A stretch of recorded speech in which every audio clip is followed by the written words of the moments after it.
നമ്മുടെ മരണത്തോടെ എന്തായിരിക്കും സംഭവിക്കുക എന്നതിനെക്കുറിച്ച് എല്ലാവരും പലപ്പോഴും ചിന്തിച്ച് കാണും.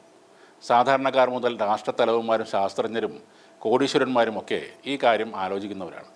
മരണശേഷം എന്തായിരിക്കും സംഭവിക്കുക, എങ്ങോട്ടാണ് പോവുക, ശരീരം ബോധാവസ്ഥയിലായിരിക്കുമോ, വേദനകൾ നമുക്ക് ഫീൽ ചെയ്യുമോ എന്നിങ്ങനെ അനേകം സംശയങ്ങൾ എല്ലാവരെയും അലട്ടാറുണ്ട്. മരണത്തോടെ ജീവിതം അവസാനിച്ചു എന്ന് വിശ്വസിക്കുന്നവരുണ്ട്. മരണാനന്തരം നമ്മുടെ കർമ്മങ്ങൾക്ക് അനുസരിച്ച് ഒരു പുനർജന്മം ഉണ്ടാകും എന്ന് കരുതുന്ന ആളുകളുമുണ്ട്. എന്തൊക്കെയായാലും മരണത്തെ ആർക്കും നിഷേധിക്കാൻ കഴിയില്ല എന്നതാണ് പരമമായ സത്യം. എല്ലാ മനുഷ്യരും ഒരിക്കൽ മരണം നേരിടേണ്ട ആളുകൾ തന്നെയാണ്.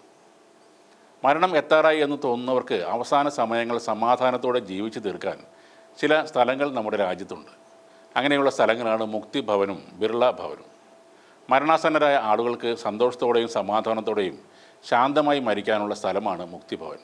ഉത്തർപ്രദേശിലെ വാരണാസി അല്ലെങ്കിൽ കാശിയിൽ സ്ഥിതി ചെയ്യുന്ന ഒരു താമസ സ്ഥലമാണിത്. 1960-ലാണ് ഇത് സ്ഥാപിതമായത്. ഹിന്ദുമതത്തിലെ ആചാരങ്ങൾക്കനുസരിച്ചുള്ള അന്ത്യം ആഗ്രഹിക്കുന്നവരാണ് ഇവിടേക്ക് എത്തുന്നത്. എന്നാൽ ഒരു അംഗീകൃത ഡോക്ടറുടെ സർട്ടിഫിക്കറ്റ് കയ്യിൽ വേണം. അങ്ങനെ വരുന്നവർക്ക് 15 ദിവസം വരെ കുടുംബത്തോടൊപ്പമോ അല്ലെങ്കിൽ ഒറ്റക്കോ അവിടെ താമസിക്കാം. കുടുംബത്തിലെ അംഗങ്ങൾക്ക് ചെറിയ വാടക അവിടെ കൊടുക്കേണ്ടി വരും. അടുത്ത 15 ദിവസത്തിനുള്ളിൽ അന്ത്യം സംഭവിച്ചേക്കാം എന്ന് ഡോക്ടർമാർ സാക്ഷ്യപ്പെടുത്തിയ ആളുകൾക്ക് മാത്രമേ അവിടെ താമസിക്കാൻ അനുവാദമുള്ളൂ. 12 മുറികളാണ് അവിടെയുള്ളത്. നഴ്സിംഗ് സ്റ്റാഫ് ഉണ്ടാകും. കൂടാതെ പുരോഹിതൻ, ഭജനസംഘം എന്നിവരുടെ സേവനവും 24 മണിക്കൂറും അവിടെ ലഭ്യമാണ്. രാമമന്ത്രങ്ങൾ മുഴങ്ങുന്ന ഒരു സ്ഥലമാണത്.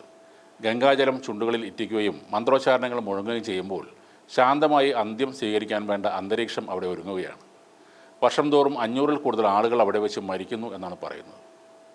അവിടെ വന്നിട്ട് 15 ദിവസങ്ങൾ കഴിഞ്ഞിട്ടും അന്ത്യം സംഭവിക്കാത്തവർക്ക് ബിർള ഭവൻ പോലുള്ള മറ്റ് സമാന സ്ഥാപനങ്ങളിലേക്ക് മാറേണ്ടി വരും. ഗംഗാനദിക്ക് അടുത്തായുള്ള ബിർള ഭവൻ മുക്തി ഭവന് സമാനമാണെങ്കിലും ചില കൂടുതൽ സൗകര്യങ്ങളൊക്കെ അവിടെ ഒരുക്കിയിട്ടുണ്ട്. ഡോക്ടറുടെ സർട്ടിഫിക്കറ്റ് അവിടെയും നിർബന്ധമായ ഒരു കാര്യമാണ്. മുക്തിഭവനേക്കാൾ കുറച്ചുകൂടി മെച്ചപ്പെട്ട സൗകര്യങ്ങളാണ് അവിടെ ലഭിക്കുന്നത്. അവിടെ AC, നോൺ AC എന്നിങ്ങനെ മുറികൾ തരംതിരിച്ചുണ്ട്. മുക്തിഭവനിലെ പോലെ തന്നെ 24 മണിക്കൂറും രാമനാമ ജപവും ഭജന മാലയുമൊക്കെ അവിടെയുമുണ്ട്. മരണസമയത്ത് പുരോഹിതരുടെ അന്ത്യകർമ്മ സഹായം, ഗംഗാപൂജ, മന്ത്രോച്ചാരണ സൗകര്യം എല്ലാം അവിടെ ലഭ്യമാണ്. അതുപോലെ കുടുംബാംഗങ്ങൾക്കൊപ്പം താമസിക്കാനുള്ള സൗകര്യവും അവിടെയുണ്ട്. ഭക്ഷണം ചിലപ്പോഴൊക്കെ ആരെങ്കിലും സ്പോൺസർ ചെയ്യുന്നതുകൊണ്ട് സൗജന്യമായി കിട്ടും. അല്ലാത്തപ്പോൾ ചെറിയ ഒരു തുക കൊടുക്കേണ്ടി വരും. അവിടെ 15 ദിവസത്തേക്കാൾ കൂടുതൽ താമസിക്കാനും അനുവദിക്കാറുണ്ട്.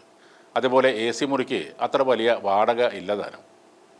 എന്തായാലും വെന്റിലേറ്ററിലും ICUവിലും ആരോരും കൂട്ടില്ലാതെ ഒറ്റയ്ക്ക് തണുത്തു മരവിച്ച് കിടക്കുന്നതിനേക്കാൾ ശാന്തമായ ഒരു മരണമാണ് ഈ സ്ഥലങ്ങളിൽ ഒരുക്കിയിരിക്കുന്നത്.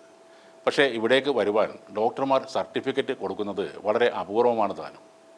മരണം വരെ ചികിത്സിച്ച് പണം വാങ്ങാൻ ഡോക്ടർമാർ തയ്യാറായിരിക്കുമ്പോൾ മരണത്തിനോട് അടുക്കുന്നവർ കാശിയിലേക്ക് പോകുന്നത് ഡോക്ടർമാർക്കും ആശുപത്രികൾക്കും വലിയ നഷ്ടമാണ് ഉണ്ടാക്കി വെക്കുന്നത്.